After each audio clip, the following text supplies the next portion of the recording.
Good evening, everyone. Thanks for coming out. My name is Aidan Flynn, and I'm with Yale Effective Altruism, and I'll be your host for tonight's event, a series of live debates between Stephen, Bunnell, and Yale students. Stephen is a political commentator and streamer known for long-form live debates on public policy, philosophy, and internet culture. He's built a large audience by arguing with people who strongly disagree with him. And tonight, we have some students who are ready to challenge him at Yale. So give it up for Stephen Bunnell.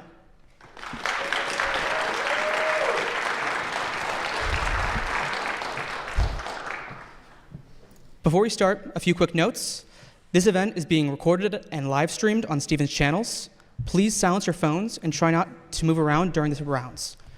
We're here for serious disagreement, not disruption. That means no shouting down speakers and no heckling. You're free to react and applaud, but let the debaters do the debating. In repeated disruptions happen, you will be asked to leave so everyone else can listen. In case of emergency, there is an exit at the front of the hall and 2 exits at the back.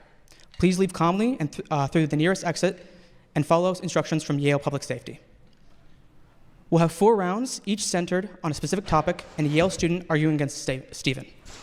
Each round will run about 20 minutes with a short opening statement from the student, a response from Stephen, and a moderated back and forth. I would like to introduce our moderator for tonight's event, Giuseppe DeMassa from the Yale Debate Association.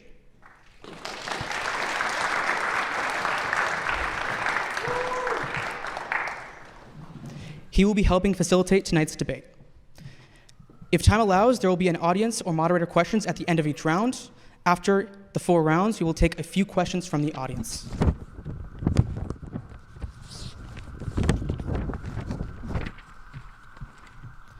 All right, let's begin with round 1. For our first round, the topic is the United States should abolish Medicare and Medicaid. Joining Stephen for this round is Hassan Kadir, from former chairman of the Party of the Right. Hassan will be defending the claim that Medicare and Medicaid should be abolished and the government should not be involved in the healthcare market. Stephen will be opposing this view. Hassan, you have the floor to open this round.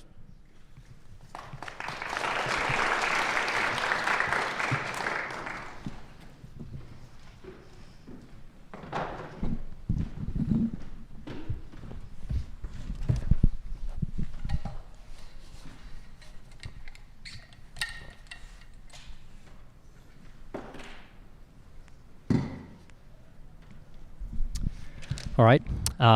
Thank you. We have to speak loud. Thank you, Stephen, for being here, and thank you for Yale Effective Altruism for giving us all this opportunity. I hope we have some very interesting, informative debates. So I guess just to start with my claim, I think we should understand that in the status quo, Medicare and Medicaid combined, and I'll be mainly talking about them combined today, are around $1.9 trillion of annual spending in the federal budget, which accounts to around 20% of the American federal budget and 40% of all of American healthcare spending. It's impossible for us to talk about healthcare spending and healthcare reform without directly addressing Medicare and Medicaid. Yet despite all this spending, we find that the United States has the lowest life expectancy amongst all the developed countries. Why is this? One argument that I'm making is that much of the spending in Medicare and Medicaid, in fact around 1/3, is estimated to be of absolutely no clinical value. This is because the way that these programs work is they've set prices for 10,000 different procedures, and then they will pay healthcare providers based on how many procedures they perform. However, this incentivizes low-quality, recurring procedures rather than actually making the patient healthy. We're spending nearly $2 trillion a year, and yet we're getting systematically low-quality healthcare for the people that we're trying to help. Not only are we giving them low-quality healthcare, but hospitals are incentivized to view them as a captive market because there is no price competition. And beyond that, we should also be thinking about who exactly we're putting in these Medicare and Medicaid cohorts. When these programs were invented in the 1960s, there was an impression that senior citizens needed help from the government. But at least today, they are the wealthiest age cohort in all of America. The median wealth of a senior citizen in America is over $400,000. There's no reason that we should be universally subsidizing the healthcare of all of these people who may be owning mansions and may be millionaires, and yet because they're over 65 are part of this program. My alternative, then, is to radically move government outside of the healthcare market and to replace Medicare and Medicaid with means-tested health spending vouchers. What this means is rather than having 10,000 different prices set by the government, rather than having multiple organizations passing money from the federal government to hospitals, We instead give each and every low-income, low-asset American, whether they're 65 or 7, a healthcare spending voucher that they can then use as they see fit. This will increase the amount of competition in the market and allow them to choose the procedures and providers that are actually going to improve their lives. On top of this, we can have a universal catastrophic health insurance. So if someone is hit with a single healthcare bill that is more than 10% of their income, it can be covered by the government. This program is very similar to what's used in Singapore and Switzerland, and these countries have some of the highest life expectancies in the world, as well as maintaining relatively low healthcare spending. If we were to follow through with this plan, we'd find that instead of spending around $1.9 trillion a year, we'd cut spending down to $600 billion a year while maintaining high quality of care. And with the $1 trillion we save every year, we could do things such as, for example, building a metro system in every city in America. I'm going to have to cut you off for time there. All right. Thank you for the opening statement. Stephen? For the format, am I just speaking back to everything, or what's pressure on this? Yeah, so the idea is to have about a 2-minute Rebuttal. Okay. but if you want to go a couple seconds over. Okay, gotcha. Oftentimes when people speak about Medicare and Medicaid, people attack kind of American health insurance from a lot of different angles, and I find that some of these angles are very convincing until you start to dig into them, and then they become a little bit less convincing. So for instance, we kind of want to tie life expectancy, for instance, into healthcare spending or healthcare funding in the United States, and then compare that to spending or life expectancy in other parts of the world. But in the United States, we have issues related to suicidality or violent crime or firearms, for instance, that also directly curb life expectancy, especially by killing some of our youngest people. Last I heard, under the age of from 18 and below, your most likely way of dying is due to firearm violence. I don't know if changing how we spend money on healthcare would necessarily cut into things like that. I'm not really convinced they would. So I'm not sure how much the life expectancy thing would be helped when we look at allocating resources differently in terms of healthcare. Same thing when it comes to like preventative medicine or preventative healthcare. One of the biggest things that pushes a lot of Americans into an unhealthy place in life, especially as they get older, is obesity. And that's another thing where I'm not fully convinced that simply moving some of our money around with how we spend in the United States on healthcare would actually do anything to alleviate the massive obesity stuff.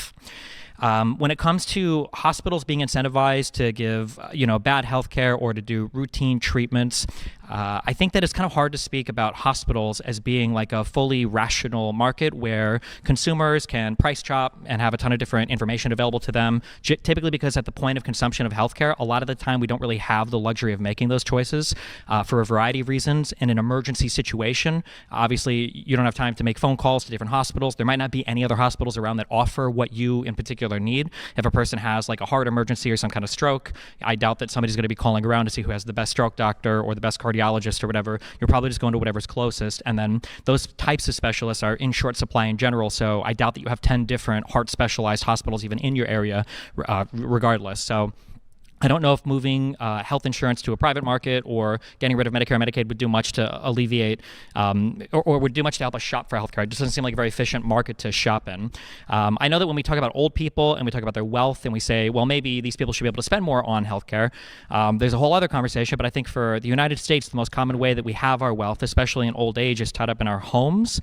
And even if it was on paper good economic policy, which I'm not fully convinced it is, I think the idea of grandma or grandpa being forced to sell their house when they have a major operation is probably something that would be so catastrophically bad politically that that system would just be completely unbearable. I'm kind of a fan of like means testing in some ways. It's my inner free market, libertarian, whatever guy. And I shouldn't say libertarian. I should say neoliberal is the one that they say. But the issue when we talk about like means testing here, like we're talking about means testing people at different levels of healthcare and giving them a minimum spending voucher that they would be able to spend on healthcare and covering them in the event of like catastrophic events and making sure like at all points in their life they're like qualified for this coverage, and it has to slope off so that when you gain more money it doesn't all go away, so you're not disincentivized to earn more money. I feel like at the end of the day, even if you're a fan of means testing because you think it'll save money, that whatever system we put in place there is going to be so absurdly complicated. You've either reinvented some form of Medicaid or Medicare, or it becomes more bureaucratic and less efficient than if we were to just do Medicaid or Medicare. Thank you. I'd like to open it up for back and forth debate. I'd invite both speakers to keep arguments and answers under about a minute or so that we can have a productive conversation. Sure. Can I ask the first question? So this is the big thing that I have. Okay, so again, I'm a big free markets guy. I love fighting with the left. It's very fun for me. That being said, when it comes to healthcare, I'm a big fan of don't reinvent the wheel. I look at every other healthcare system across the world. Who has in a real country, in a large country, so no, Singapore doesn't count. In a full country with more than 5 million people. Okay, who has a healthcare system that you think the United States should more, I guess, try to copy? Because I feel like everybody has these same types of multi-payer or public option or single payer systems. Yeah. Yeah, it's a good question. I mean, I would also point out that Switzerland is a country that uses, not only do they have health vouchers and catastrophic insurance, they were actually the primary model for Obamacare, specifically for the idea of having a mandatory, people mandating that people buy some form of health insurance so as to bring down the total lower cost. And obviously, I know back in like the 2012, this was like a socialist idea, but I mean, I actually think it's kind of a good idea. I think that being more thoughtful about how we're deploying, government intervention in the market can lead to some major gains. I think Switzerland's a great example. I think Germany also has a similar example where they really work with their kind of economic sort of trade unions in making sure that people have access to health insurance. But what I find unique about those, and that's, not what we see with Medicare, not what we see with the NHS, is that in both those cases, it's still private insurance companies that are doing like all the work, and it's not the government setting up its own insurance system, which is my main issue. In the United States, we still have basically most of it is private insurance anyway, though, right? Like even for Medicare, you've got like these Medicare Part B plans that are provided with a lot of regulation, but by private insurance nonetheless. Why do you think that just moving the government out of it completely is going to magically, I guess, like boost? I don't even know what it's boosting. Like because I feel like all the issues that you have relating to people making choices about healthcare consumption, there's still going to be that insurance wall that's going to block them off from any shopping for like hospitals or medical procedures anyway. No. Yeah, I think the question of this like lack of information or like an inefficient market is probably, I would say, can be broken into three categories that you also addressed in some of your responses earlier. One is the question of price transparency. I agree it's a big problem right now that, if I need to get some blood transfusion, I don't know what it's going to cost me until 2 weeks after the fact. So I actually think that, in 2020, there was a regulation promulgated forcing, in fact, all hospitals to display their prices online. The execution kind of failed on that. But I do think that these sorts of regulations are going to be really helpful for maintaining a more efficient market. That's point one. Point two, beyond transparency, is about the you mentioned like the urgency, right? Like very inelastic demand. Like if I just got shot, I'm not gonna, check on Google, like what's the cheapest hospital. I think this is true for catastrophic health procedures, but I would actually say the vast majority of spending is discretionary. People spend on things like diabetes treatment, people spend on things like dialysis. And these are long-term treatments where you do have the ability to choose where you're gonna put your money. And that gets to my final point, which like, why are we gonna see price benefits even beyond Part B? Because even with Part B, it is a third party, someone working in the government following a set of regulations who is trying to balance quality and price and access and location, everything. And I generally find that individual spenders, people who are empowered to make their own decisions, are going to make a better and more cost-effective decision than having a third party do it. And so I'd say even Medicare Part B is still having a third party choose what private health insurance a patient is going to be interacting with. When you say that patients would be able to make better choices, so not to come down on the average American citizen, but like the average person in general, I feel like a lot of these choices are very difficult for an ordinary person to navigate. Like if somebody were to ask, a person like, do you want this medication or this one? And this has this risks and this benefits, like even choosing to weigh, which risks and benefits, like I imagine these are still conversations you're going to have with your doctor to some extent. I imagine that they probably do their research and everything else. What do you think is the big, what do you think changes if Medicare and Medicaid disappear that isn't already like at play right now? Yeah, Before you answer, I want to give both debaters about a 5-minute warning just to keep Okay. people aware of time. It's like 5 minutes until the whole thing is done. Yeah. Okay, cool. Yeah, so I agree. I don't want individual Americans choosing like what sort of medicine to use or exactly how to like go into the body to do the surgery. That would be really bad. But I think that we do have markets for other complicated things such as, okay, what computer am I going to buy? What car am I going to buy? How am I going to get these things fixed? And the way that people compete on that is not by maybe some people, but most people don't go into the deep technical knowledge. Rather, they use the reputation of the provider, right? Saying that, okay, these doctors are highly rated. These doctors are, have good word of mouth from my friends, etc. And while it's not a perfect system, I would say it's better than the status quo where right now, because Medicare and Medicaid reimburse at lower rates than private insurance, people on these programs systematically get lower quality providers or providers who are not giving them the time of day. So I think putting them in the general market will still allow for more like reputational competition or word of mouth competition. I would say it's problematic to compare it to like repair stuff, because I feel like these are places that have the worst reputations already. The idea of going to like a car repair shop and getting scammed by somebody who is charging you for lighter fluid or or headlight fluid or whatever, stuff like this. I guess my big question would be, so broadly speaking, the first question I asked is, it seems like every country has a way of doing things where the government has to have some big intervention in order to provide healthcare for the entire population in a way that is ideally the most efficient, right? Where everybody's not waiting until the last minute to get healthcare treatment, where everybody can afford healthcare to some extent. You don't want your poor citizens to just completely be locked out of all diabetic treatment or all kind of chronic cost of care stuff. If it was possible to set up a system right now in the United States where private care was better, what do you think are the big roadblocks, or why hasn't anybody done it yet? Or where is the money? Like right now, we're spending so much money on this healthcare system right now. I imagine you're saying that the next one is going to provide better results for less money. Where's that less money? Where's that money coming from? What's absorbing all the money right now that you think is going to be taken care of? Yeah, and why hasn't a private one popped up yet? See, the amazing thing about these sort of government programs is that once they come into existence, they create their own constituency of hundreds of thousands, if not millions of people whose jobs directly benefit on this program existing.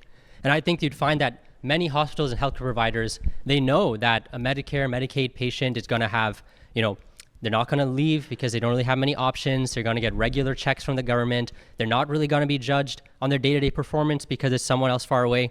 So I'd frankly say that a lot of people in the healthcare industry benefit from this arrangement. And, they're the people who are out there going to Congress, with all these briefs. Most people don't really talk about abolishing Medicare, Medicaid, because it's one of those problems where, it's someone else's problem. So I would say, it's these sorts of entrenchment factors that are the reason we haven't gone to this point. Okay, that sounds very faith-based to me. I'm not sure if I believe that there would be a ton of savings to be found there. What do you do with people with like chronic conditions? So let's say somebody has diabetes, they're going to be on some expensive, they need some expensive regular care. No insurance provider rationally would adopt this person under any policy unless the government was forcing them to. Would you still have a bunch of government forcing people to buy insurance and then forcing insurance companies to take on any patient regardless of, pre-existing conditions or chronic conditions or anything like that? Yeah, I think the best path forward for this situation is to use a combination of the Obamacare mandate, which does, want everyone to be in insurance pools. But then second, by having these vouchers targeted towards people, if they show they have this expensive pre-existing condition that is, very large relative to their income, I think it is a good idea to give them more government assistance in that case. And I still think that even with additions like this, right, the overall impact on healthcare spending will be much less than the status quo, where 40% of all healthcare spending comes from Medicare and Medicaid. And you're not worried about that same entrenchment occurring with the voucher system that it already does with Medicare and Medicaid, according to you? Why wouldn't there be all these healthcare systems that pop up to extract, these social rents from people, knowing that they're going to come in with their means-tested voucher and just, I guess, ripping those people off? Oh, yeah, I mean, absolutely. I'm not saying it's going to be a totally perfect system, but there'll still be much more fluidity and much more movement amongst people who can go to different providers based on the quality that they're receiving. And so I think that the social cost will be much reduced. We are almost at time, but I want to give you one last opportunity to respond. Yeah, I mean, I'm sympathetic towards a lot of, open market healthcare issues. I think that there are some things that markets can't provide for utility companies, things we have to duplicate infrastructure, things that have high costs to entry, certain inelastic goods, et cetera, et cetera. I guess kind of back to the first question, I kind of asked it again. When I look at countries around the world, I wish that there were larger countries that adopted kind of these private model systems, because I just don't see them ever being adopted at scale. I do know that there are countries, like Germany, I think has a multi-payer system where you can buy private insurance on top of your socially mandated, healthcare coverage. But I don't see anything working in a fully private sense. I feel like we kind of need that social safety net for all the factors that I brought up earlier. That's my position on it.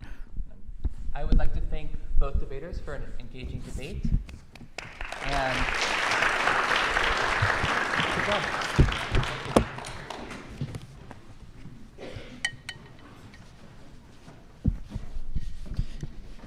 Thank you, Hassan. We'll move now to round 2. The topic is corporate greed kills abundance.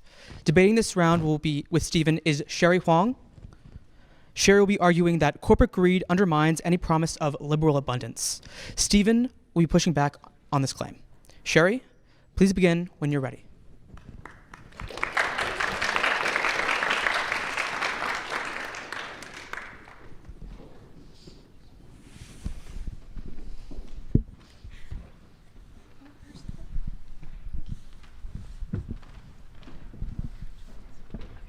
Likewise, thank you for coming to Yale and having this wonderful discussion with us. I know you just said you're a big open markets guy and you love arguing with the left.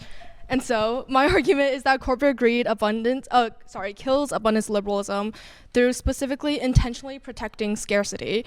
I have a couple examples. The first one I'd like to talk about is the pharmaceutical industry, which abuses patents to spike prices without innovating by using Me Too drugs, which if you guys aren't familiar, that's just drugs that are very, very similar to previously innovated drugs. And they do this, or they get FDA approved through lobbying the FDA, and they also buy out innovation by buying out smaller competitors, which not only wastes innovation, but also preserves monopolies and hikes prices. And that's why in the status quo, even with some regulations from the government, Americans still pay 3 times as much for prescription drugs than our foreign counterparts. And further deregulation through abundance liberalism would only exacerbate the issue. And it's not just the pharmaceutical industry. For example, there's general lobbying in a lot of sectors like public transit, healthcare, oil, and surveillance companies specifically just gave $40 million to both political candidates from both parties during the 2020 electoral cycle that overall prevents government action from regulating them. And even if on the surface, right now, they look like they're trying to improve, for example, through climate-friendly action, welfare support, etc., it's what a writer, Lucia Holstetter, calls capitalist humanitarianism, which is kind of a litany of tactics, one of which is companies like upcharging for more ethical goods, for example, like renewables, because they're perceived as more valuable, even if they're now cheaper to manufacture. And specifically on the environment, companies are focused on resource extraction rather than preservation, because preservation is not profitable. And even if it's using renewables like battery, corporations will always be focused on garnering more production and thus market power rather than developing energy to actually support the people, which is why rare earth mineral mining right now similarly degrades the environment a lot. So instead, I think we should adopt a more people-centric regulatory framework, including limits on campaign spending and donations to limit lobbying, and to prevent the most elite candidates from having a large advantage through this, large amount of lobbying and money that's garnered through campaigns. And yeah, that's my argument. Thank you. Stephen? 2 minutes?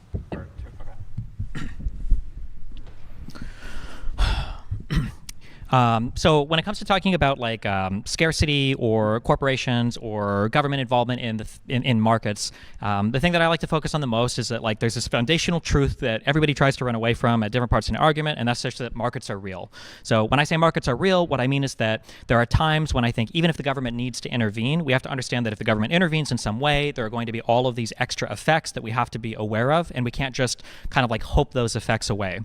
Sometimes I feel like when people are identifying different players in markets, people on the left will come down on corporations and say that they're evil and greedy, and people on the right will, build up corporations and say, well, actually, they're altruistic and they're trying to make life better for all of us. But I think that people just forget that different players in the market have different jobs. So a corporation's job is just to make money at the end of the day, and it's going to make money in whatever way they are capable of doing so. So if a corporation can make money at like revolutionizing a product and making something better for us, then they'll do it, and that'll be better for all of society. If a corporation can make money by dumping all of their toxic waste in a river that might feed into a town of 10,000 people that can never hold them legally accountable, then they'll dump the toxic waste because it'll return more value to shareholders.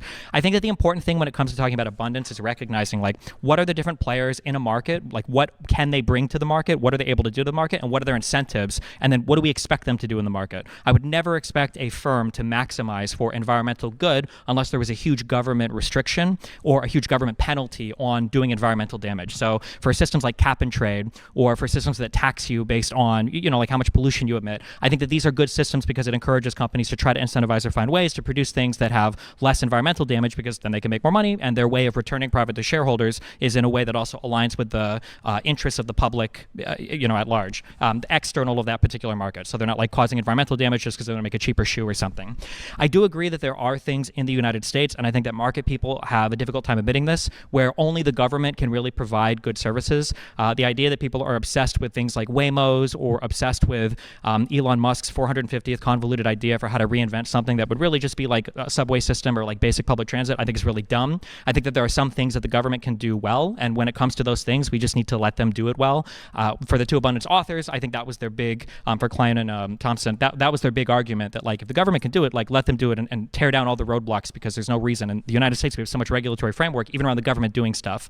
But in places where free markets can provide, solutions, I think that the markets need to provide the solutions, and we can't pretend that the government's going to solve our way out of those problems, mainly because the people that claim that we can solve certain problems using the government are problems that just have never been solved by government. I think housing is a big one that comes up a lot, where we have all of these different like ideas around like rent control or public housing or whatever else, and the reality is it's a very simple math problem of, there are X amount of houses available and X plus N amount of people want to live here, and that's just never going to be workable no matter what you do from a government policy standpoint. Thank you. Yeah, cool. So on the topic of housing, I want to talk about New York City because that's like a hot topic recently. But there's like, in my mind, there's like infinite people who want to live in New York City, right? Because of the economic opportunities, the social opportunities, etc.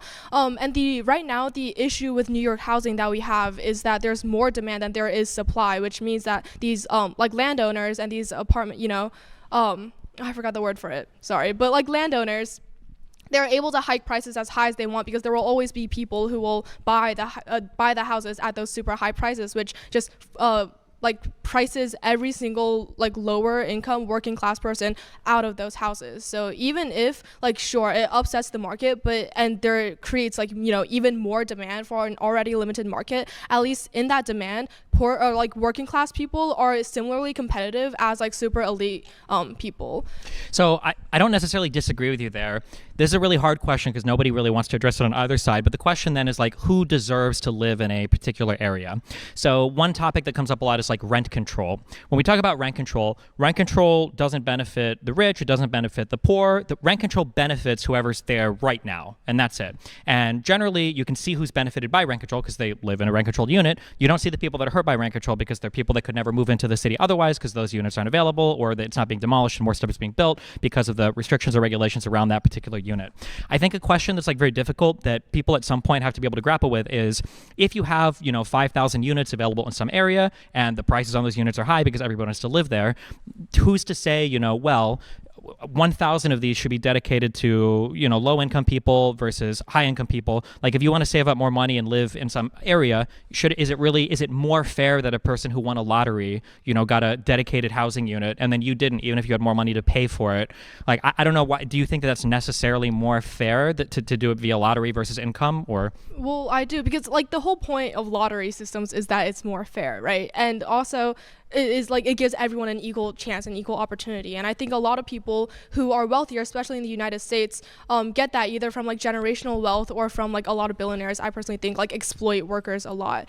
And a lot of lower class or lower income people aren't lower income because they don't work hard. It's because of structural disadvantages that they've had to face, whether it's because of generational wealth or race, etc. And I think being able to give those a greater opportunity, it also like goes back to the idea of like affirmative action, right? Giving those people like a comparatively more opportunity will only even the playing field rather than giving them a larger opportunity, if that makes sense. So I don't necessarily disagree in theory. I just think in practice, like rent control, you already have to be there to have the unit. Like I don't think that like if there were minorities or disadvantaged people for whatever reason that didn't have generational wealth or whatever else that wanted to move into New York City, it's not like they could magically swoop in and grab one of these rent controlled units. I don't want to get stuck too much on housing, although I know we have limited time, just because I feel like for housing that the biggest issue you run into is, I guess actually it ties into the argument that I'm having related to firms are incentivized to do what firms do, unions do what unions do, buyers do what buyers do. I think the issue is that when it comes to housing, your most stringent voter block are going to be your people that have the biggest stake in housing, and their stake is to keep housing as unaffordable and as exclusive inclusive as possible, because anything that you do to make housing more available or affordable is going to necessarily lower the rents or lower the value of the homes of the people that currently live there. So I think the YIMBYism is a big, or the NIMBYism, I should say, is a big issue, where people don't want expansion of housing because it'll threaten their, the biggest asset that they own for their family. I think that's one of the issues where this would be a good government thing, although they already kind of restrict the housing supply by doing zoning, where the only solution for this is just zone more houses and to have developers come in and build. But again, housing is a special thing because it's like a very restrictive market. When it comes to things like healthcare, I get this argument a lot that people will talk about, the patent abuse on drugs and everything. And I guess I'm sure there are examples of that. But one of the issues that I have when people bring this up is like insulin is the most talked about drug when people talk about these types of things, about how they'll make a small tweak and then they'll claim that this insulin is better, even though insulin was made, off patent, 100 years ago, whatever, the first guy to, suck it out of a pig, decided this is going to be insulin that everybody can use.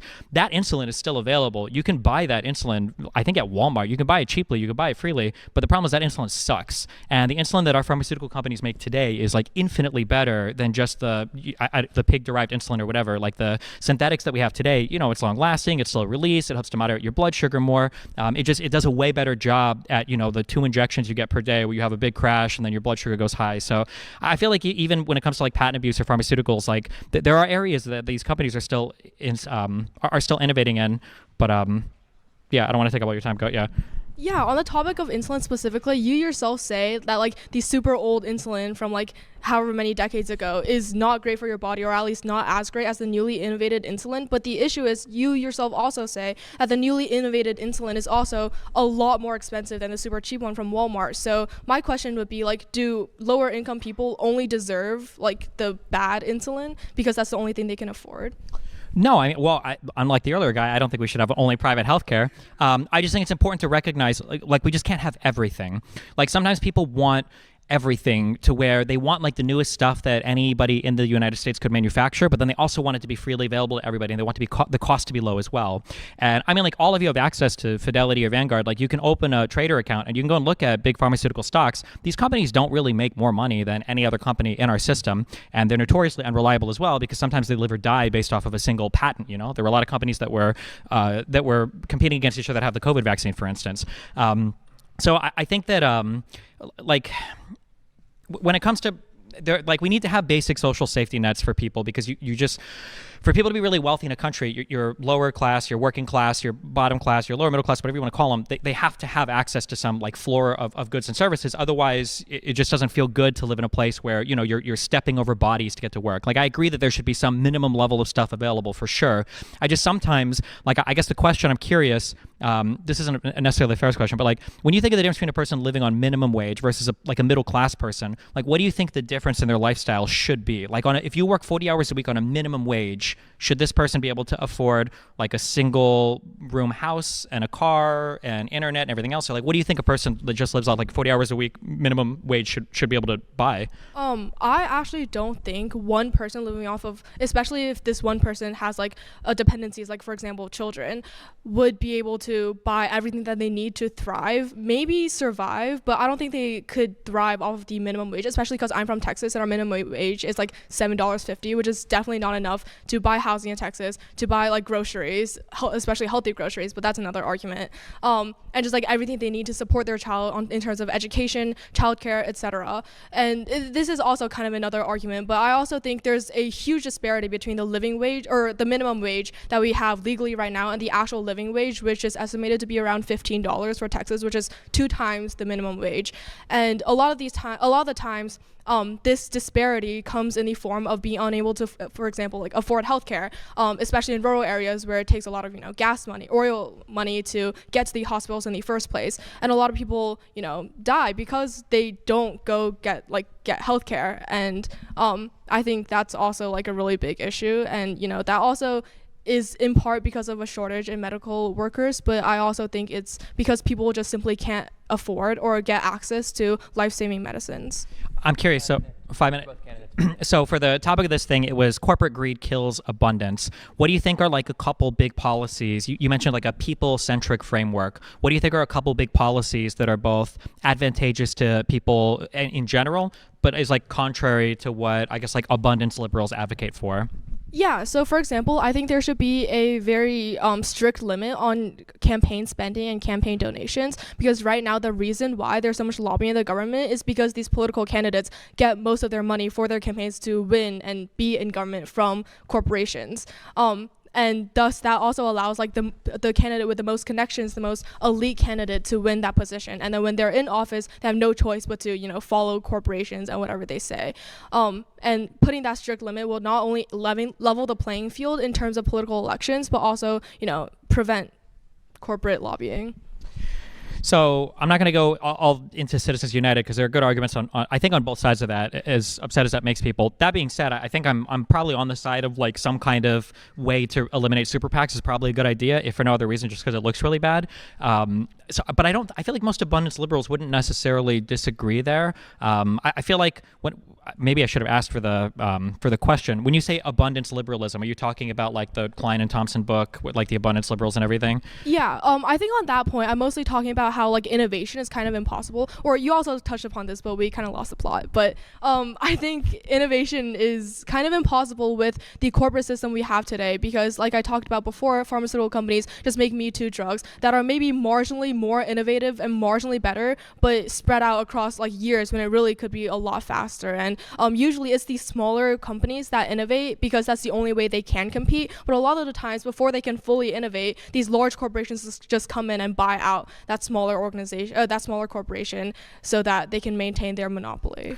Gotcha. Okay, so the only reason I bring this up is because I feel like generally abundance liberals are probably also going to be like in favor of some kind of restriction on spending from lobbyists, because I think that most people consider this kind of like rent-seeking behavior. You're basically spending money towards some kind of like government policy or regulation that avoids you spending money to innovate or provide a better product or service.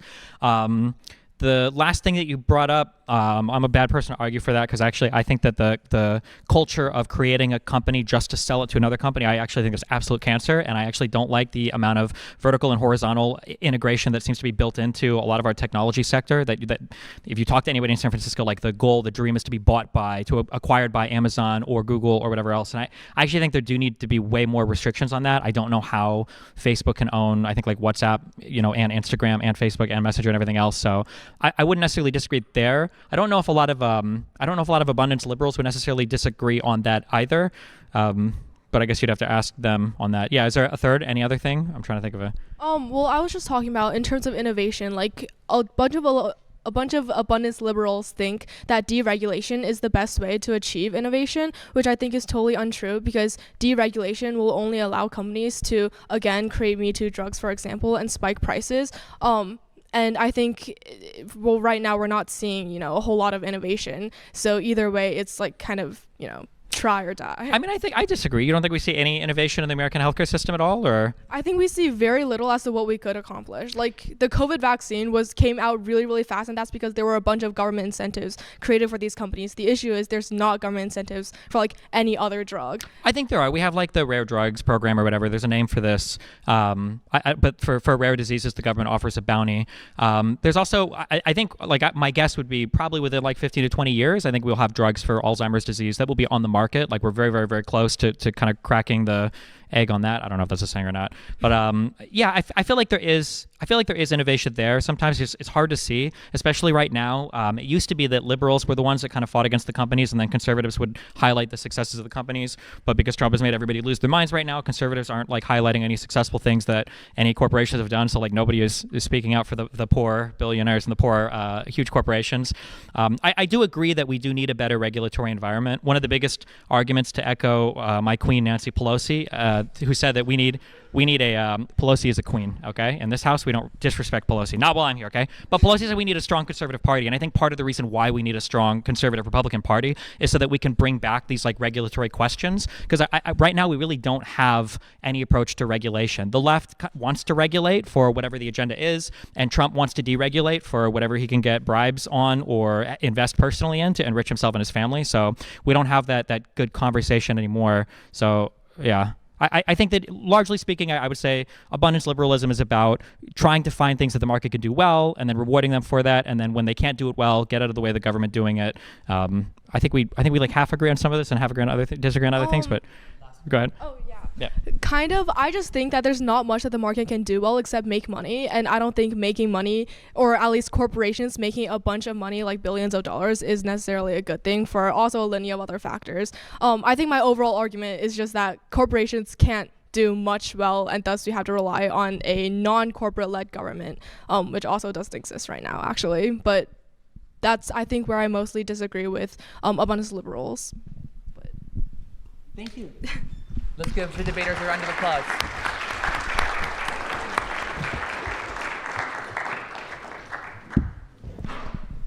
Thank you so much, Sherry. Oh boy.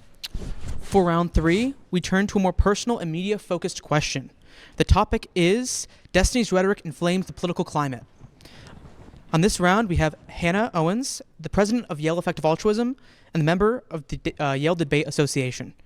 Hannah will be arguing that Stephen's style of rhetoric makes the political climate much more polarized. Stephen, of course, will have a chance to defend and respond to your approach. Hannah, you can start us off.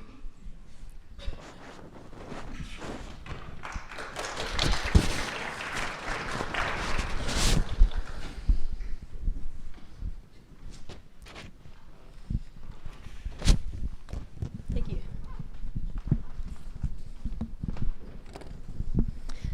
So, Destiny, you have made statements such as, conservatives need to be afraid of getting killed when they go to their events so that they turn down the temperature. You repeatedly refused to condemn the murder of Charlie Kirk. I won't woo over that. And after his murder, you tweeted making fun of his death, saying, I heard when he died he fed an entire village of vampires because so much blood came out of his neck. Following the assassination attempt on Donald Trump, which killed one of his supporters, you said that you have zero sympathy for anything that happens to him or to anyone who supports him. You have also said that your only regret is that Trump's assassin didn't spend enough time practicing first. So there are a couple of things wrong with this. First, it's hypocritical. You cannot claim that Trump is a threat to democracy while simultaneously calling for political assassinations, which are a threat to democracy. You have also criticized left-wing figures for doing the same thing, like when the streamer Hassan tweeted a picture of a makeshift gun at Senator Tom Cotton. Second, it's immoral. As a public live streamer with millions of viewers, you make it more likely that someone in your audience will take matters into their own hands and start killing off conservatives, especially as a study by the Center for Strategic and International Studies found that left-wing political violence now outnumbers right-wing political violence. Third, it's bad for the country. Your rhetoric amplifies the extreme left and right. When conservative influencers like Matt Walsh say that the left wants me dead, your statements provide proof to that claim. There's a reason why extreme left-wingers like Hassan retweeted your statements about Trump's assassination. Political polarization destroys politics at the state and national levels when parties are unwilling to work together, and the Journal of Democracy finds a clear link between political polarization and political violence. And fourth, I think it's bad for you personally. You could be much more influential than you are right now if you didn't make extreme and hateful statements like these. You have a history of doing this that exceeds Republican behavior. You were deplatformed from Twitch for inciting violence during the BLM riots, and the mayoral candidate with whom you campaigned with had to cut ties with you for your hateful rhetoric. And since your goal is to help Democrats, I'd say that your rhetoric harms the movement that you claim to support. Ultimately, you are personally responsible for the extreme and divisive political climate that you critique.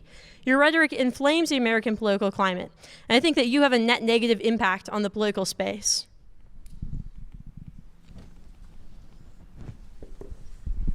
Jeez. Okay, so for my response to this is something that I've been stressing to people. There are two things that people see, and there's a third thing that people don't see. When it comes time to be civil in a conversation, both sides have to agree to that. One side can't agree and the other side not agree, and one side can't force agreement on that. And this is a thing that conservatives have been relying on liberals not understanding for decades. When one person, comes into an area to start a fight with another person, that other person fighting back is not being hypocritical, is not being immoral, and is certainly not engaging in the same action as the person who came in to start the fight.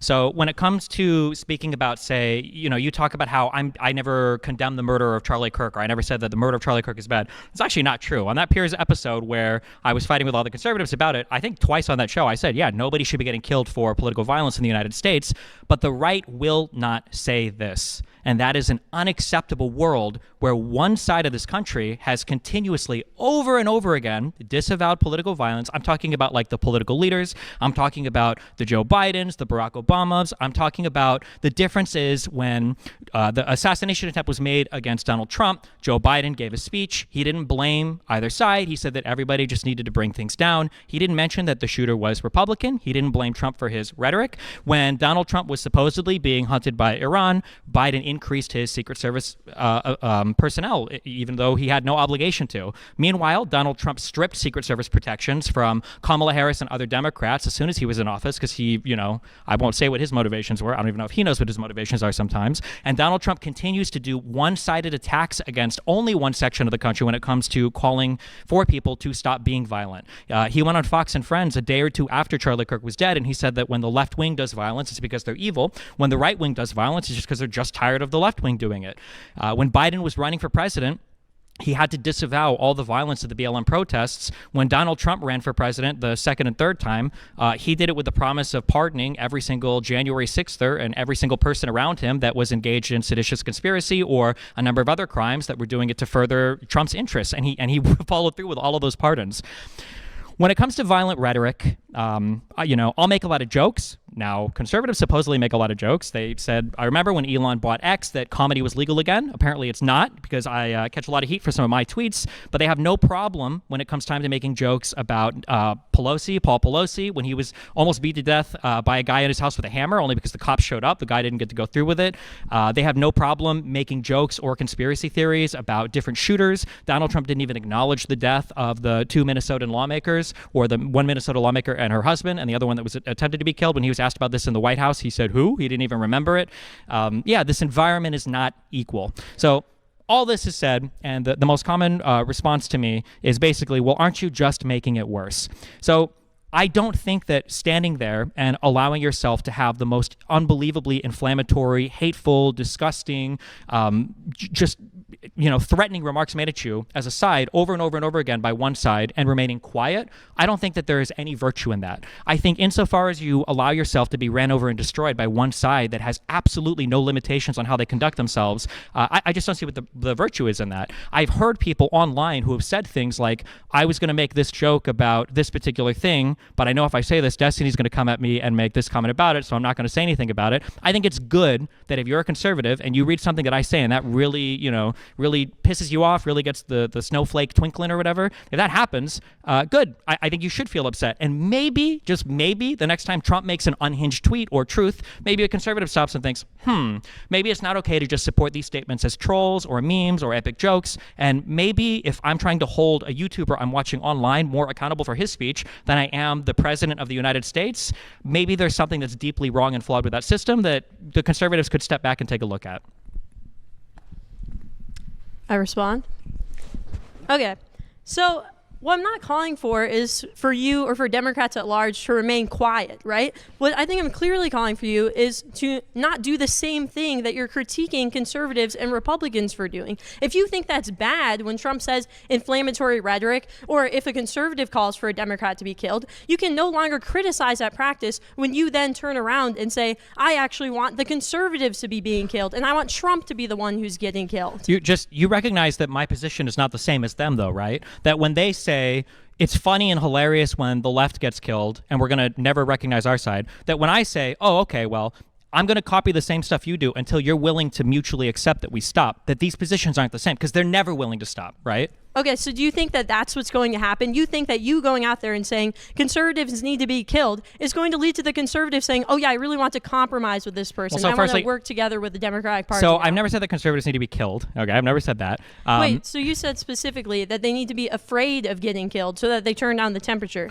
But how is someone afraid of getting killed unless there's a threat to their life? Sure. So if you saw more than just what Jesse Waters decided to show on his program on Fox, the entire conversation I'm having there is that when conservatives talk about violence violence in the United States, it's like a sexy, fun thing for them. And when liberals talk about it, it seems to be more of like a fearful thing, like, hey, we all need to stop. When I hear conservatives talk about violence in the United States, they seem excited for it. And I think there's no fear there, and I think they should be afraid. There was never a call for violence. And if you listen to anything I've said, like, I'm out here doing these events. Clearly, I don't want people getting shot out here because I'm probably going to be the first one to go if that actually happens. What I'm saying is that, like, you can't speak about these things. Like, there needs to be a healthy sense of fear that, like, if we continue to escalate, we're going to end up in, like, some civil war status because conservatives act fearless when it comes to their rhetoric.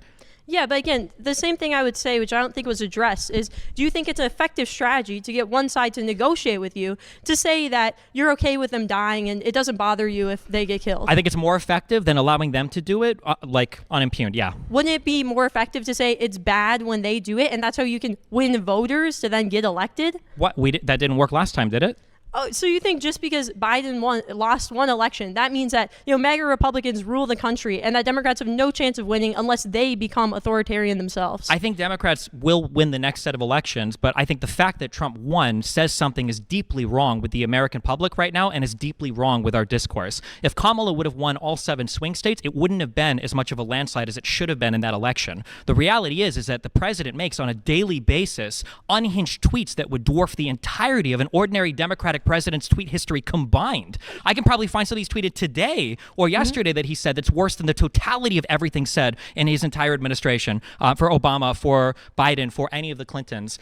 But Trump won his second election. So what happened there? Do you think that there's some virtue in Democrats just continuing to nod their heads and play along with Republicans and not act like all of the unhinged, insane rhetoric is coming from one side? Yeah, again, I don't think that Democrats just need to go along with things. I think that criticizing one side, saying that they're engaging in some authoritarian practices or that they have very inflammatory rhetoric is an effective tactic, especially when you're not doing the same thing. You lose your ability to criticize one side if you advocate for your political side of the aisle to do the very same thing to conservatives. If my position isn't the same, how do you lose the ability to advocate for it? If somebody comes into a room screaming and I say, okay, well, I'm going to scream at the guys, I guess, until you stop, our positions aren't the same. That person is just screaming for no reason. My position is responsive to their position. I don't like Sure. That's how civility works. It's responsive to the other person's civility. But what you're arguing is what, for instance, like Trump and conservatives are doing is a threat to democracy, right? Yes. And then you're saying, therefore, Democrats ought to do something which is also a threat to democracy. Do you It's see how better you to have lose the ability you to don't- criticize but the first thing? That's like saying that, like, if the North goes to war against the South, they lose the ability to criticize the South for seceding from the Union. I disagree with that. If one side is going to conduct themselves in a violent manner, then the other side should be able to conduct themselves similarly. So just to be clear, you think if Democrats get into office, they should do a January 6th style insurrection because conservatives already did it, right? So why not just let fire go, right?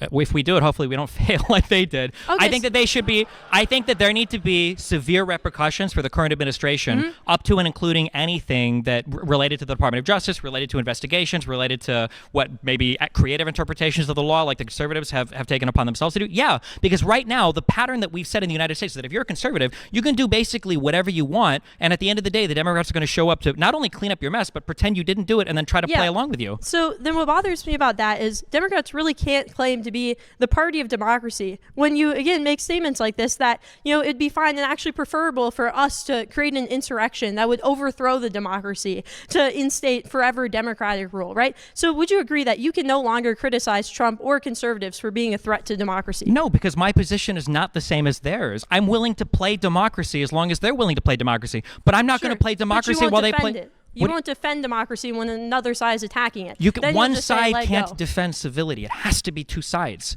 So that's just not true. I mean, the way that our system works right now, I guess you are not a fan of this, but when we have a democracy in place, you can win elections, and then you can get rid of all the bad policies and the things that you don't like from the other side. And what I think is that your rhetoric is making it less likely that Democrats are going to win elections. Because if you say the ideal Democratic Party is one which calls for violence against conservatives or which says it's fine to, disobey democratic norms so long as the other side is doing it, then voters don't see a distinction between you and Donald Trump. I want to jump in here with a question for you, Stephen. What is the end goal of the escalate to de-escalate? The end goal is that when the other side sees, oh, well, if we do this thing, the other side's kind of responsive to it, so maybe we shouldn't do this thing because it leads to a really bad world. The issue that I have right now is the world that you're advocating for is one where Democrats just continue to, say, okay, well, we're not going to engage in that because we want to have some, I guess, moral high ground, some imagined moral high ground, while Republicans engage in the most insane rhetoric possible and don't suffer any electoral losses for it. You keep saying that, like, well, if you engage in the same rhetoric that they do, you're going to lose voters.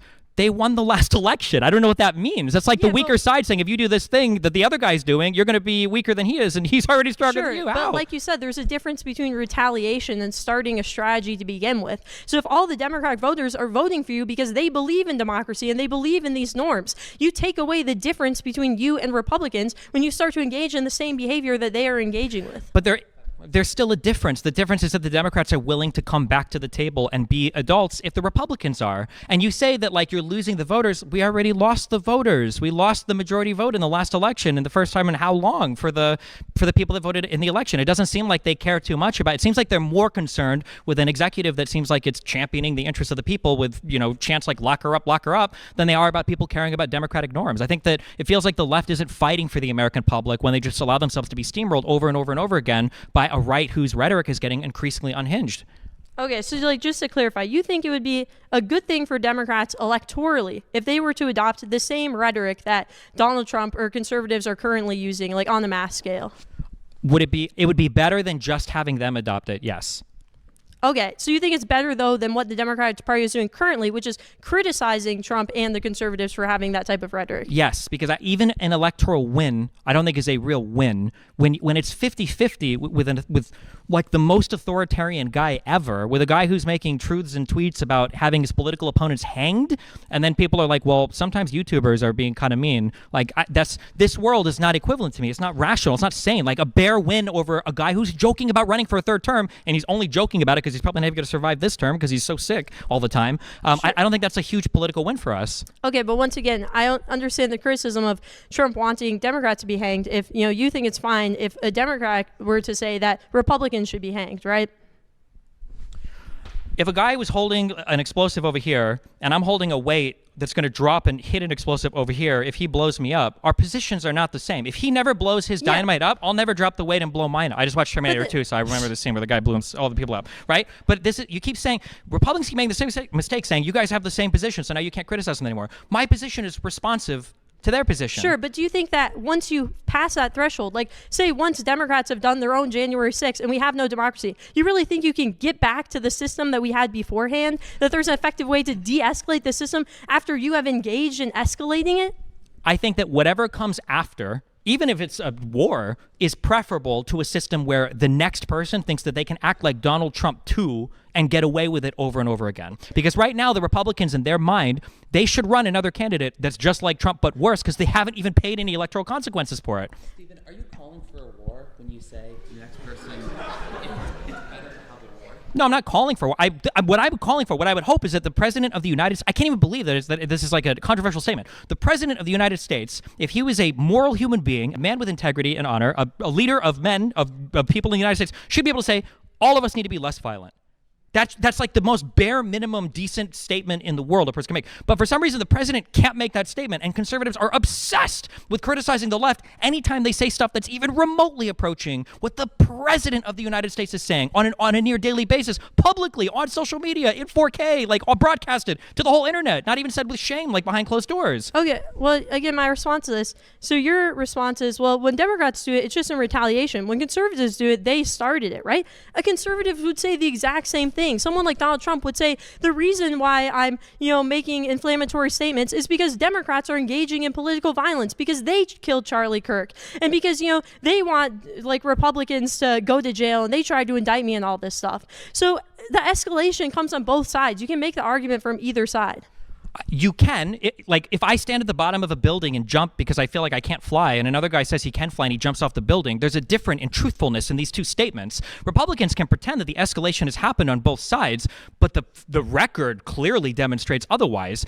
Nobody was running around killing cops with I'm doing Joe Biden's orders bumper sticker or whatever, or like I'm here for Biden, he ordered me to be here. That's not true. All of the unhinged stuff comes from Trump, from the conservatives. The conservatives, the only reason people even know about what people on the left say is because Because the conservatives will find people on the far left and amplify. The average left-leaning person doesn't want kitty litter boxes in schools, but Joe Rogan is out here saying that they're all over the place. But I agree with that. I would say that a lot of the extreme violence that we see does come from the extreme left, from people like, Hassan Piker advocate for violence, for instance. But as I said, you amplify those voices when you yourself support that violence. I don't think that the violence will be coming from these milquetoast liberals, but it will probably be coming from communists, from socialists, from authoritarians, from people who don't care about democracy fundamentally. And so by making violent statements, you're amplifying the voices of the people that you don't like, which is the extreme left and the extreme right.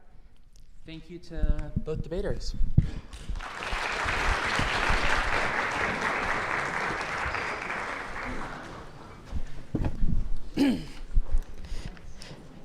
Thank you, Hannah. And thank you, Stephen.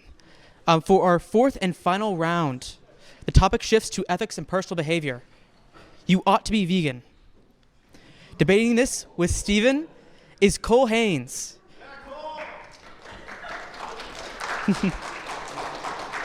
The president of Allied Students for Animal Protection. Cole will be arguing that we have a moral obligation to be vegan because animals are morally significant and killing them for food is wrong. Stephen will be challenging this conclusion. Cole, you have the floor. Thank you so much, Aiden. Thank you to Yale Effective Altruism for putting this on. And thank you to Destiny. As someone who's not a formal debater myself, I really appreciate your ability to just come here on the spot, come up with this on the fly, as it were. So, in 2020, over the course of a few months, pork producers in Iowa Falls packed over 1 million pigs into barns. They then shut off the ventilation and pumped in 150-degree steam. Video shows pigs screaming, collapsing and writhing in pain for nearly 3 hours before the barn finally fell silent. Shortly after, a new batch of pigs were loaded in.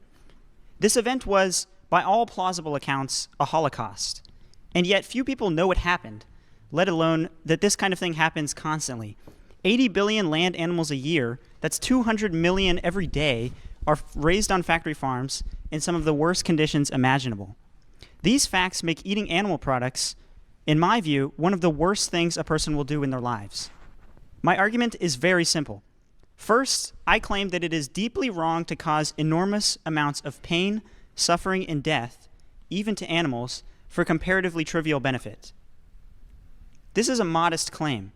It doesn't require controversial views about animal rights or how much moral status animals have.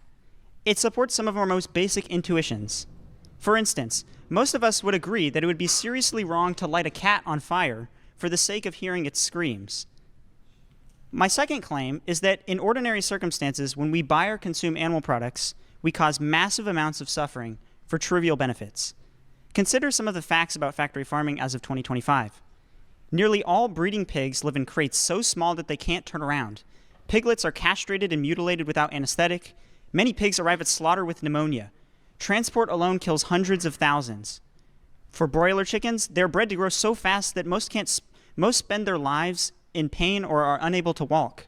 About 500,000 birds per year are boiled alive due to improper stunning methods in scalding tanks. Egg-laying hens live in cages smaller than a sheet of paper. Male chicks, about 7 billion a year, are killed on their first day of life because they're deemed unfit for the egg-laying hen industry. For years, scientific consensus has held that non-human animals experience pain and pleasure much like we do. As the 2012 Cambridge Declaration on Consciousness states, the weight of evidence indicates that humans are not unique in possessing the neurological substrates that generate consciousness.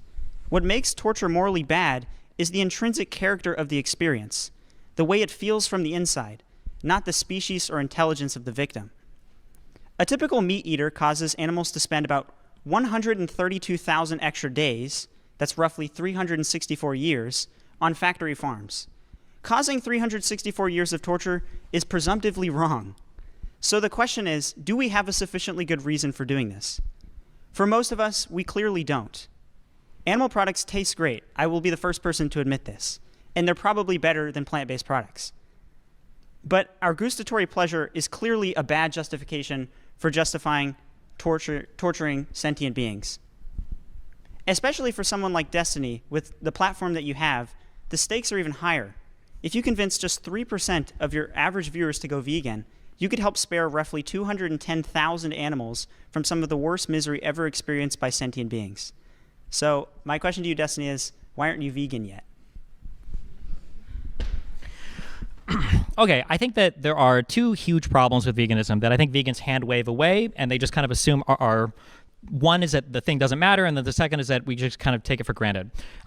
So the first thing that I will say is it's strange to speak about moral ways to treat any class of things that will never themselves be able to conduct themselves in moral ways. I don't think that's a request that we would ever make of any group of people or any individual, that you would treat, some person or something or some entity that can never develop morality or any kind of moral systems on their own. So in a world with humans, we talk about farming a pig as being this deeply unethical thing, but if you remove the human aspect from it, you put the pig in the wild and some tiger, I don't think pigs and tigers live together, but whatever fucking animal eats pigs, right? If this thing were to encounter the pig and eat it from the nuts up or whatever, because based on the videos I've seen on YouTube, it's a real crazy way that they hunt, that somehow that situation is like a morally preferable one to factory farming. The reality is that given a world where humans don't exist, where factory farming doesn't exist, all of the same type of animal suffering basically exists, completely unstopped and unchecked by any animal, because nobody would even develop any moral system from these creatures until humans evolve that would ever check any of it. And so I don't know why there is a morally preferable world where animals exist that hunt other animals to the one that exists right now where humans factory farm animals, unless we just say animals themselves never develop the mind to have the agency, to have any kind of moral culpability for any of the actions that they take. I'm not aware of any vegans saying that we should be charging animals that are carnivorous with crimes if they murder another animal, but for some reason we consider it unethical if a human consumes one for food.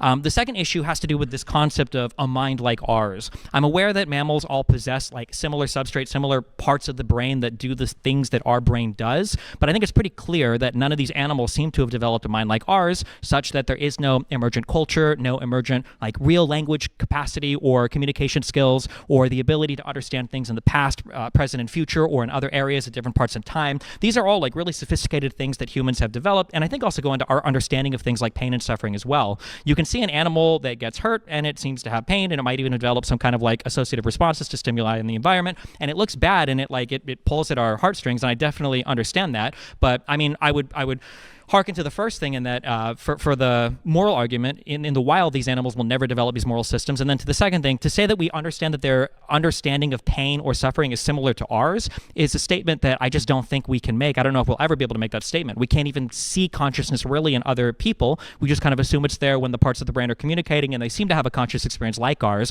But to just automatically assume that animals that lack a whole bunch of other traits that humans have magically have that same capacity for pain or suffering, I just don't see where the argument would come from to support that statement.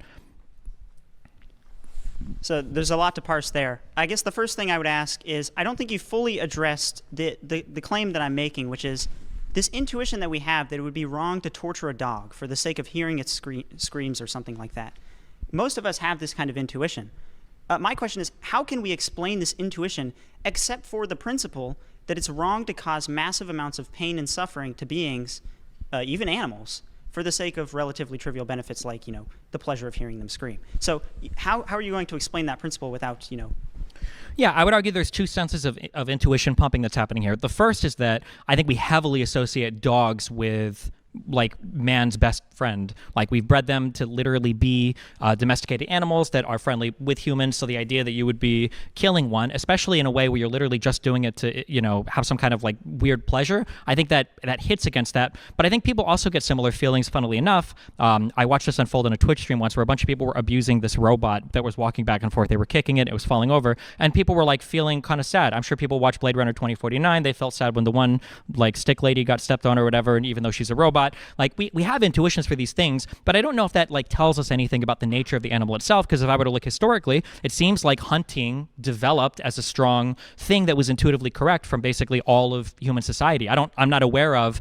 any like huge civilizations. I don't know how common it is that I guess Indians are vegetarian or vegan, but like for the most part, like every human civilization seems to have developed some form of like hunting or animal agriculture, and there wasn't this huge intuitive pushback against everybody doing it. Sorry, that was a long. Yeah, go ahead.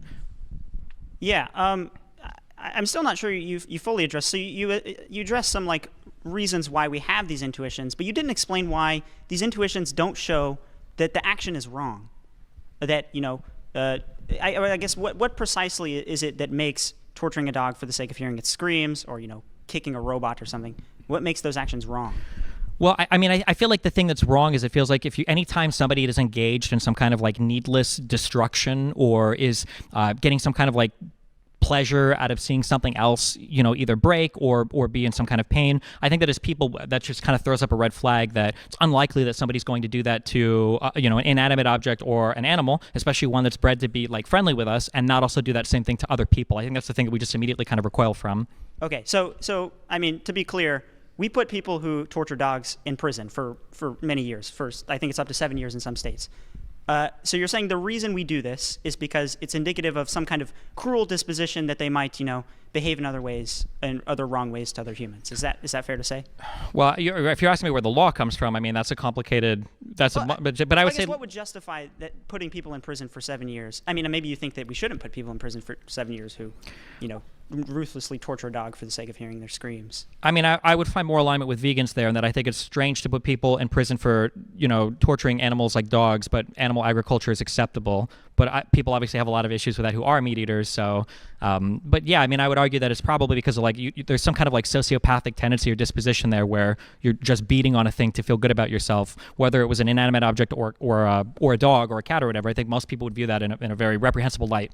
But I don't think it speaks to like any kind of like intrinsic moral value or moral character from the creature itself. Okay, and otherwise I would ask, well, like, why were so many different civilizations okay with developing hunting? Like, how were they able to get past this built-in? You say we have a deep moral intuition against animal cruelty. Why were so many people okay with hunting for animals? Yeah, I mean, I have to imagine that's extremely divorced from the kind of suffering we inflict on animals today. I mean, hunting for an animal is nothing like the way that we procure and consume animal products today. As I mentioned, factory farming is one of the greatest sources of suffering on the planet if you think that animals are sentient. And I think that probably sufficiently explains the difference. Do you think, I'm just curious, just real quick on that, would you be okay with animal agriculture if it was like, I forget what they call it, like torture-free farms, like or humanely raised. Yeah, whatever, like that kind of stuff? Is that an okay form of animal ag to you? I think it would significantly reduce the badness of something like industrial animal agriculture. But I think there are like a lot of problems with this today. I mean, first of all, there's no such thing as a humanely raised animal. At least it's very hard to find them and like eat them multiple times a day. For one, if you purchase eggs, no matter if they're the pasture-raised eggs, you get them from your aunt's backyard or something, that it is almost 100% likely in the United States that this egg came from an egg-laying hen who was hatched in a hatchery where the male chicks are macerated because they're just not, you don't need them to lay eggs in the egg-laying hen industry. So, I mean, in practice, there's no such thing as a humanely raised animal product, at least completely humanely raised. And then the second thing is just, I mean, when we think about the way that eating animal products affects our psychological attitudes towards beings that we think have some sort of moral value, it's clearly going to affect it negatively, right? I mean, there have been psychological studies that show people who, consume meat, humanely raised meat, the most humanely raised they can find, tend to care less about the suffering of animals. They've done studies on this. I'm sorry, could you repeat that? People that find the most humanely raised meat possible care less about the suffering of animals? Is that what you're saying? Yeah. So I can't remember exactly how the study worked, but they found people who claim to consume only humanely raised meat, and perform a few like psychological evaluations and find that they're less likely to care about the suffering of animals. They're more careless about the suffering of animals, or callous to it. Why do they eat more humanely raised products? I'm assuming they cost more then, no? Isn't that kind of weird? Or what was the explanation for that?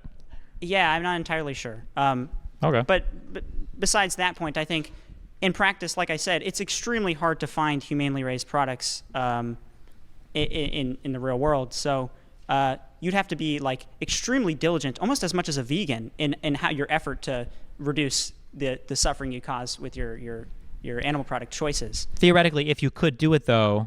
Sure. Yeah, that was the original question. Because my next question is going to be, it feels like then we're already closer in agreement on my end because you're putting them in some different category, because I don't think we would ever agree that there's like a morally okay way to raise and eat humans, right? So it seems like we're already putting animals in some different category, therefore saying it's okay in some ways to morally raise and consume them, no? Again, I'm willing to concede certain facts about animals generating them having less moral status. I think that there are just still so many problems with the current system that it's in practice, it's not something that's a real concern. For instance, I mean, most of the animals that are killed in the United States are babies. I mean, they're killed at a fraction of their natural lifespan.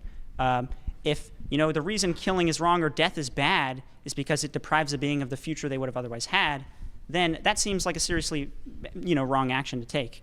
And yeah, I know, I think most people, they don't know this, but if you ate like a meat animal that came, an animal product that was from an older animal, it doesn't taste as good. It's like a much tougher meat.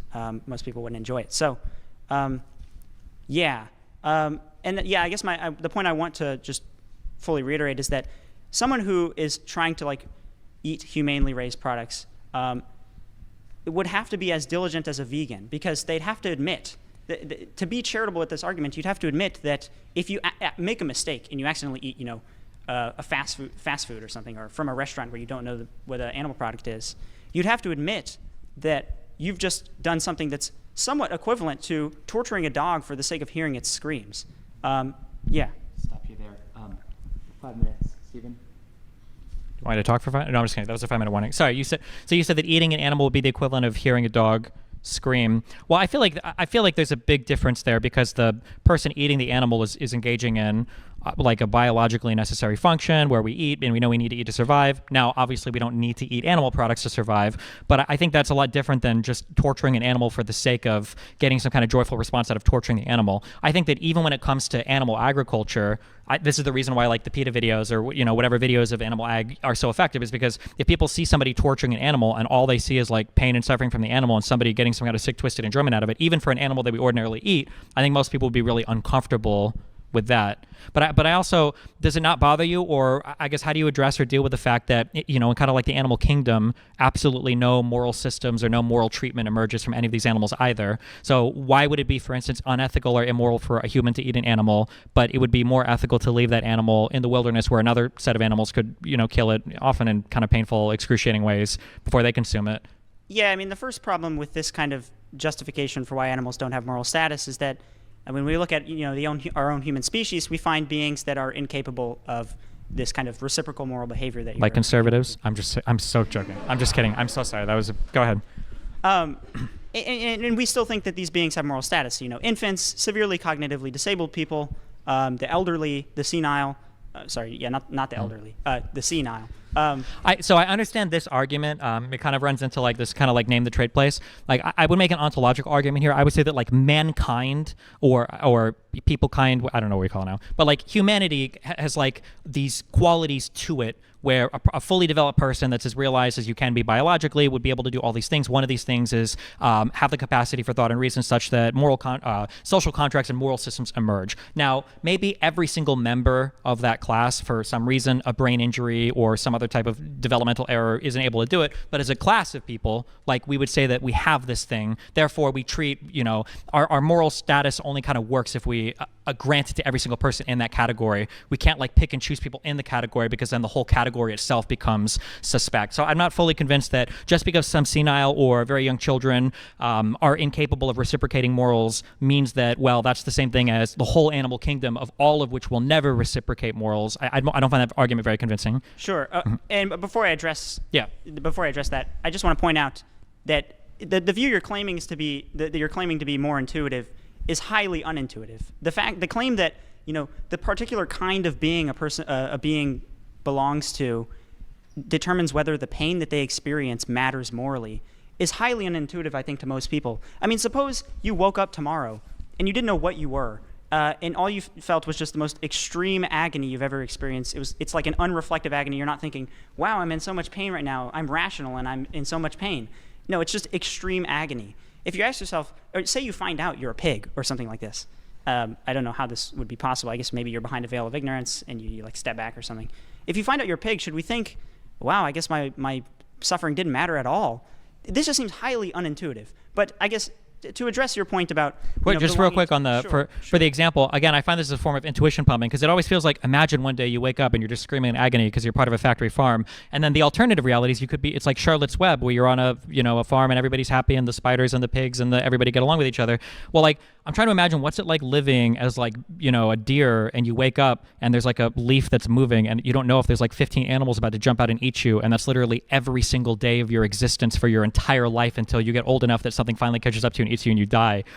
I don't know what it's hard to even imagine, what is it like? If I think of like a cat or a dog, I'm a bad example because I do sit on the computer all day, but for most humans that like to go outside and see the sun and everything, like the idea of being locked up in a house all day seems horrible, but we consider that to be a more humane way to treat a cat than to let them roam the streets for a variety of reasons. So I understand we can intuition pump one way and say, well, this thing would definitely be bad. And it's like, I don't even know what it's like to have an experience, like an animal like that. And I certainly wouldn't, because there are other experiences that they have that would be totally not okay to me, but they seem to enjoy or they seem to live in naturally. So yeah, I mean, you bring up the problem of wild animal suffering, which is interesting. I mean, there are obvious disanalogies between the suffering of wild animals and the suffering we cause to animals on factory farms.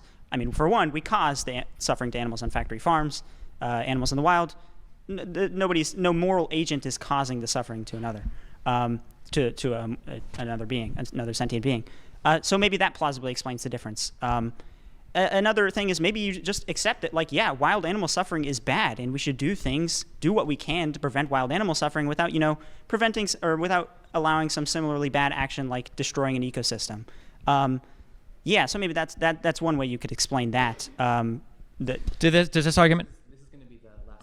Okay, I'll make a quick comment. Can I give him the last? Because I feel bad if I have the last one. Well, I feel, does this argument not collapse into like a weird like anti-natalist argument where you can say, well, factory farming is bad because it introduces a lot more suffering into the world, and if you just have like the wilderness as is, then there's going to be less suffering. But like, could I make the argument, for instance, like, well, I actually think it's super ethical if you eat only cats because they're obligate carnivores, so for every one cat you eat, you're actually saving like 1,000 other animals, and then could you just not run this ad infinitum until like the larger creature you eat, the less harmful and suffering there is, until like all the animals on the planet are dead and nobody's suffering anymore? And then you can have the last crack at it. Yeah. I'm not sure I follow that. I'm wondering, could you repeat? Well, because cats have to eat other animals to survive generally, right? They're obligate carnivores, carnivores, not carnivores. Some cats are fun, but not that fun. So I'm just saying that, like, would it not be more ethical to kill or eat animals that only have to eat other animals? Like, if I eat one cat, that cat's not eating 100 other animals, so I'm reducing the suffering. And then could you just not run that same thing with every larger creature until you've eaten or eradicated everything on the planet so there's no more suffering? Like a form of, like, animal anti-natalist argument. Yeah, I mean, again, it seems implausible that you'd be able to do anything like this without destroying the ecosystem. But I mean, it's an interesting question whether we should, reduce the number of natural predators in a population. I think it's kind of it's irrelevant to the question of whether we should be causing massive amounts of pain and suffering to sentient beings for trivial benefits. But it is an interesting question. I'm just not sure how it fully relates to the factory farming question. And I guess, yeah, I mean, the last point I just want to emphasize is that the amount of suffering we cause to factory farmed animals in a few years is probably equivalent to the amount of suffering that every human on Earth has ever experienced in the history of humanity. This is just true if you run the numbers and you look at the neuroscientific data that suggests that non-human animals, especially land mammals, experience roughly the same amount of pain and pleasure that humans do, given the same amount of aversive stimuli. That fact makes veganism such a heavy moral imperative. I think it's an interesting question whether animals have a right to life in the way humans do, whether it's permissible to humanely raise and kill an animal. The fact of the matter is that this is just not how the world is right now, and people should be vegan. Contingently, Destiny, you should be vegan until we develop cultivated meat, better plant-based meat. So, yeah. Thank you.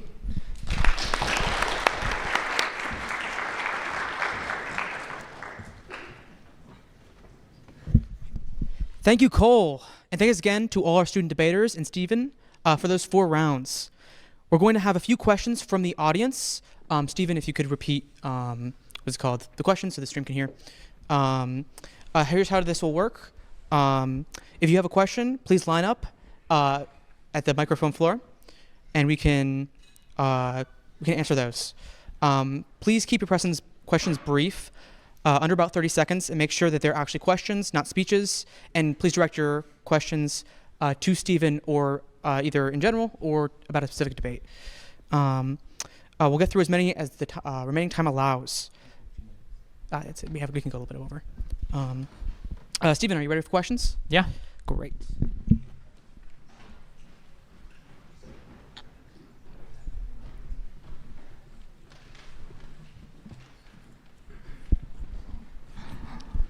You're going to hear like a weird echo, and then I'll repeat the question. Okay, cool. All right. Thanks, Steve, for coming. Actually, wait, real quick. You could just take this mic down there if you want. You just have to take it back because it's taped down a little bit. And then you can ask your first one, and I'll repeat it. Go ahead. Yeah. Yeah. I wanted to ask, in your debate with Ben Shapiro, one of the biggest concessions you got was that the right, and you could argue the media sphere itself. Yeah. Okay. All right, Sorry speak about loudly. Go ahead. Should I start from the beginning, or should I? Yeah, you just said keep in going? my debate with Ben Shapiro, one of the largest So you got a concessions. concession that Trump is graded on a curve. I agree with this proposition, but I wanted to ask what this kind of means for, in the sense, the future of politics. Will there be, if in a sense the right ends up producing a similar candidate or a candidate on the level of Trump, what will things look like for the upcoming 2028 election or the midterms in the 2026 upcoming election, and specifically targeted towards voters that are disinterested or disengaged with politics just because they see how much Trump has made things very trivial? So when you ask like where the future of politics is going, the reason why it's hard to see beyond where we're at right now is because I don't know how much we can possibly do, and I don't know how much damage we can undo. So I think the issue that you run into is when you tell somebody that they can behave in a certain way, you set a new standard for how they'll behave. And if you allow somebody to push this boundary, if we're from 0 to 100 and the boundary is normally at 50, if they push it like all the way to 99, you're going to have to fight to bring it back to like 95, let alone back to the 50 where you would want it to be. So Republicans have just been unhinged for a long time. You know, they talk about how evil it is that we call conservatives fascists now. And I remember Michael Savage and Glenn Beck and Rush Limbaugh and Sean Hannity and Billy Cunningham and all these. Jesse Waters right now. Well, yeah, it's like screaming like communist, socialist, or whatever. So, yeah. like the issue is that like now, obviously, I do it in a far more inflammatory way. So, you know, saying basically like, well, if you're going to act like this, then the other side could act like this, and I don't think you want that. So maybe we should all like take a step back and go back to where we're all being like nice to each other, because that's a better world for everybody. But we have to find a way to one is to it really it's such a boring topic, but it goes back to this misinformation thing, because something that my one of the debate opponents brought up earlier related to the rhetoric thing is, well, the other side thinks that the liberals have already done this, and that's an issue. That's a fact-based issue. Yeah. And as long as one side has been able to hijack like what is real and what is true in so many people's minds, if I can invent the past for you, I can justify any future I want, because I can show you these things have happened and these people have justified it. Therefore, you're justified in acting the same. So I would hope that politics somewhat goes back to normal, but it's going to require half the country to completely wake up from the Delulu land they've been living in under Trump too, that we're only not even 1 year into. Yeah. And then it's going to require us to acknowledge as a country, there's a lot of foreign players that have a big motivation in how our politics plays out. And there's a lot of bad incentives that exist right now in the United States that the average person can't navigate our media landscape and expect to see what's real and true, because we just don't naturally select for that. We select for things that make us feel good. Agreed. Okay, Awesome. thanks. I'd love to debate you sometime. Sure. You should have signed up for this. Hi, Stephen. Thanks so much. So I'm not a vegan, but I was kind of surprised about some of these answers, and I kind of want to go down at least one of the answers that you gave for Sure. some of this. So you seem to privilege human sentience and qualify it with abstract reasoning over phenomenological consciousness. And the type of consciousness where we know is conserved in animals, where the nociceptors are the same, the thalamocortical loops are the same, limbic systems are the same, the mechanics of misery are the same. The inference that the capacity for suffering is conserved, you don't seem to actually address these sorts of arguments around why shouldn't we care about this. You sort of answer, well, they're not human. I mean, there seems to be something different in kind to the human mental experience than there is to the animal mental experience. I mean, we can point to a lot of similar structures and a lot of similar, underlying mechanisms, but for some reason, things like culture, things like morality, things like, complex thought and speech have just never emerged. So it seems like there's significantly something different in kind there. Now, would I say that there's like a 100% chance that there's no conscious experience happening that is happening in a mind like ours? I mean, I can't say that with certainty, but I think that the vegans overstate their argument in saying, well, there's enough similarity here that for sure they definitely get more consideration. Well, to be fair, it doesn't seem like the similarities that is being stated there isn't the fact that they're the same or they're able to do tax code or write speeches and stuff like that, but the capacity to actually suffer is the thing that is conserved. And the fact that things are different and there's something different in the complexity of our behavior doesn't seem to be warrant for torturing people. I mean, maybe not. I guess you could explore that further. I would argue that suffering is generally bad for people, but I think that we just kind of like take that for granted because of how our lives exist today. Like, I mean, I could hypothesize like the ideal optimal human life would be at 10 years old, you continually take enough morphine or something until eventually you die in like some euphoric, blissed out state of drug overdosedness. And, you know, if you're just graphing somebody's life in terms of like optimal happiness, it's probably about as happy as you could be. But I don't think that would be a very satisfying answer to a lot of people in terms of satisfying like a person's life. Like, I don't think that we measure like pain and suffering and like happiness and joy on just this like very collapsed axis of like, are you in pain or not in pain? Well, it seems like what we. Oh, sorry. Okay. Yeah, sure. Oh, sure. Or do you want to? You can do one last thing, I guess. Or I feel bad. There's a lot of. I shouldn't say that. It seems what we do instead of like a very simple description, like you just said, is we care about the capacity for the experience there and put that the foremost what we consider. So if we learned that like some action or some peanut butter is now causing cancer to kids, it's that knowledge that actually invites the moral obligation to do something about it. It's the capacity to actually inflict diminishing well-being on some other conscious entity that we really care about. Okay, thanks, I appreciate it. Hi, Destiny. My name's Arik. I'm a bit of a fan, but my question is, since we can use history to help direct our future, where do you see the root of the collective psychosis of the right? Like, how do we prevent another Trump 30, 40, or whatever years from now? What was wrong with our country that led to all of this? So this is like a question that will probably be studied for a long time, and there's going to be people way smarter than me that have answers to this.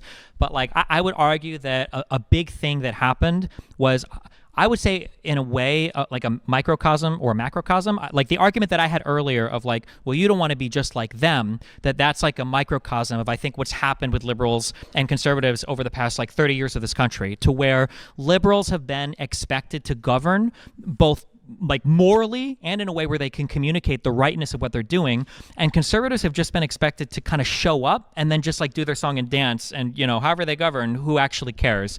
Although now they don't even have to show up and dance. Now they just get on social media or they hide on military bases and they tweet unhinged stuff.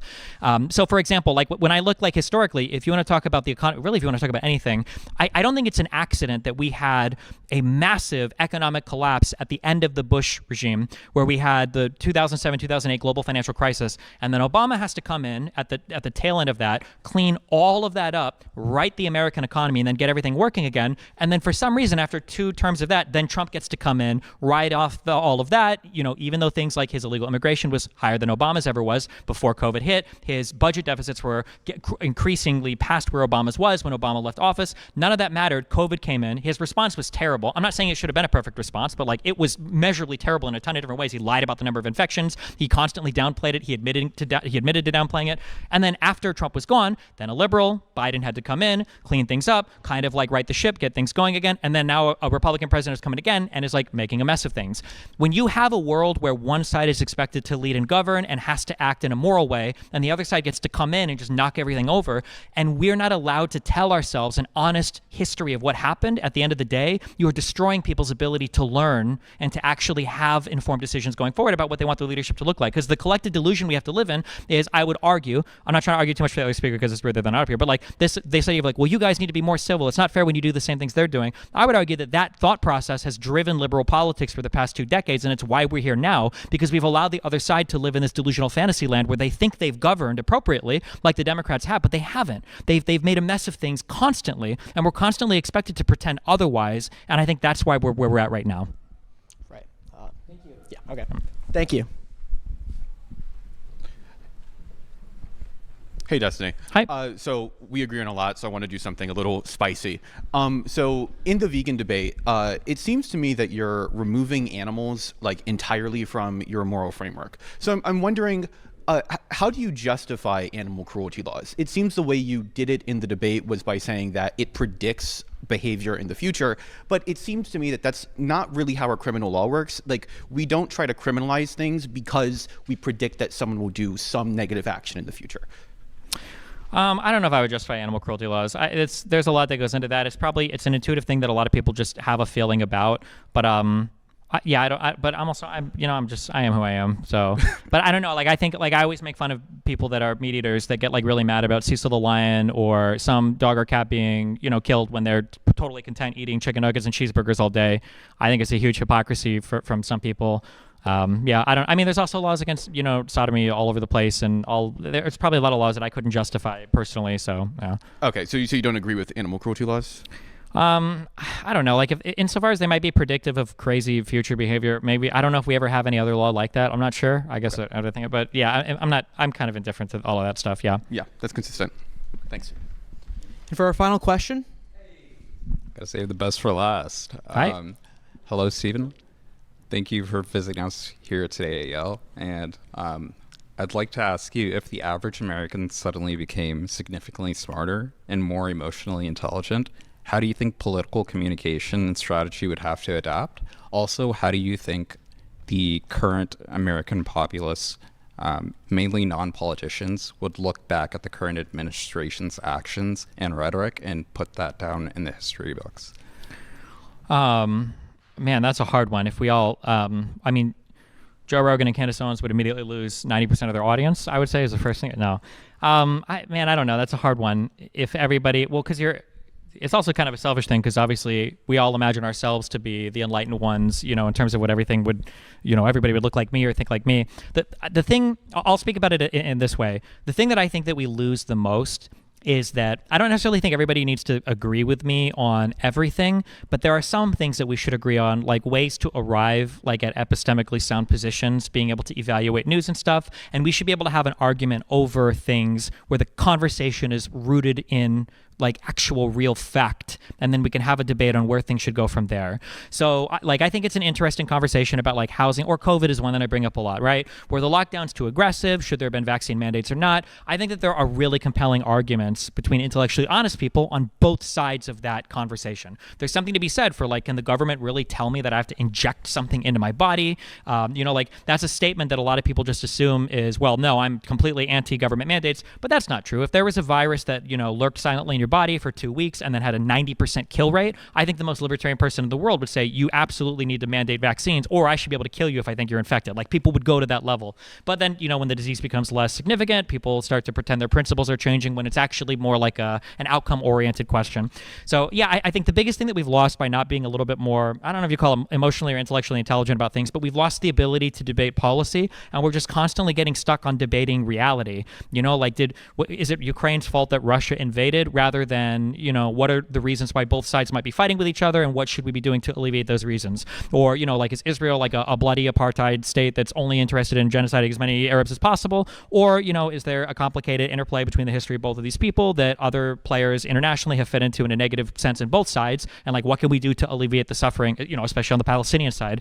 I think I would imagine, looking back on this era, the biggest disagreement or the biggest issue is that you're not having like real conversations about literally anything. All of my debate that I had 3 days ago with a couple lawyers about the Venezuelan boat strikes, one guy was screeching that shipwrecks aren't blown up ships, they're just ships that get wrecked, like in Pirates of the Caribbean, they like crash on rocks. And I'm like, this isn't a real conversation. This is the most delusional stuff I've ever heard in my entire life. And every single conversation is like that. Why did you pardon this one guy who's this crypto billionaire? I don't even know who you're talking about. And then Trump just moves on. So yeah, I think that's the biggest issue, is our inability to even have a back and forth on things. Because I'm not right on everything, just like 99% of things. But like, I recognize that there are people that could disagree with me on the other side, and then we could have like an interesting convo back and forth, rather than us having to argue, like, is the Earth flat, or did we go to the moon, or is the French government really putting hits out on Candace Owens, or is Macron's wife actually another husband? And it's just so stupid. Yeah, and these are the most popular podcasters on the planet. It's really sad, I think. Yeah. Beautifully said. Thank you. Yeah, thank you very much. All right.